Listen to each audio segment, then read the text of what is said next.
In this Busting Indy Myths Part 16, we are going to be addressing the oft-heard myth that sovereignty in Scotland belongs to the people, but somehow in England it doesn't belong to the people, it belongs to the Parliament. In other words, the idea that sovereignty in Scotland and England is different. Well, that's nonsense. Sovereignty in Scotland and England is the same. Firstly, what is sovereignty? Okay, sovereignty is just a fancy name for authority. Okay. Now, where does the idea that political authority in Scotland is somehow different in England, where does the idea come from that here in Scotland the people are sovereign, but somehow the poor old English are not sovereign? It's only their Parliament that's sovereign and somehow bosses them around. Where does that idea come from? Well, primarily it comes from a point of view which was expressed almost 70 years ago in court in Scotland. In 1953 there was a court case, a civil case, and one of the judges, there was 3 judges, one of the judges expressed a point of view which was not relevant to the judgment that they actually made, but simply expressed a point of view which is called an obiter dictum in law. It carries no real legal authority whatsoever. It's just simply a point of view. And he expressed the point of view, quote, that the principle of the unlimited sovereignty of Parliament is a distinctively English principle which has no counterpart in Scottish constitutional law. I'll say that again. The principle of the unlimited sovereignty of Parliament is a distinctively English principle which has no counterpart in Scottish constitutional law. Well, that's very much debatable, actually. However, let's take him at his word. What he's talking about there is the sovereignty of Parliament. Fine, the sovereignty of Parliament, the authority of Parliament. Where does that particular view about Westminster come from?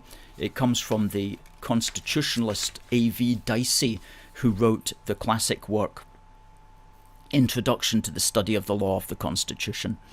In it, he said, the right to make or unmake any law whatever is parliamentary sovereignty. And further, no person or body is recognised by the law of England as having a right to override or set aside the legislation of Parliament. Well, okay, that in itself is not controversial at all. All he's saying there, when he says no person or body is recognised by the law of England as having a right to override or set aside the legislation of Parliament, is just kind of obvious on its face. That's the same in every single country in the world. An individual cannot set aside a law that Parliament has made. Whatever the Parliament may be, you have to obey the law on pain of arrest. Okay, you can't set it aside. You can't pretend that your Parliament's law doesn't exist. Here in Scotland, I can't go out on the street and pretend that a law that Holyrood has created doesn't exist. I am, whether I like it or not, compelled to obey it on pain of arrest, on pain of imprisonment. Okay, that's A.V. Dicey said nothing in particular about England that wasn't also the case in the rest of the world. But here is where the issue comes down to. Dicey was talking about parliamentary sovereignty, which is to say legal authority. The Scottish judge was talking about legal authority. Of course, Parliament has legal authority. It makes the law and enforces the law. Neither the judge nor Dicey were talking about democratic sovereignty. Democratic sovereignty is the ability of the people to elect their government at elections, okay? So what neither Dicey nor Lord Cooper, the Scottish judge, made any account for was the different types of sovereignty. There is democratic sovereignty, and we talked about this in our magazine Happy and Glorious, where we spoke about the Queen being a symbol of democratic, legal, and national sovereignty. For those are the three issues: democratic sovereignty, legal sovereignty, and national sovereignty. Democratic sovereignty, we say, is exercised by a people whenever they vote to establish a new parliament. This can be expressed as the sovereignty of the people, the authority of the people.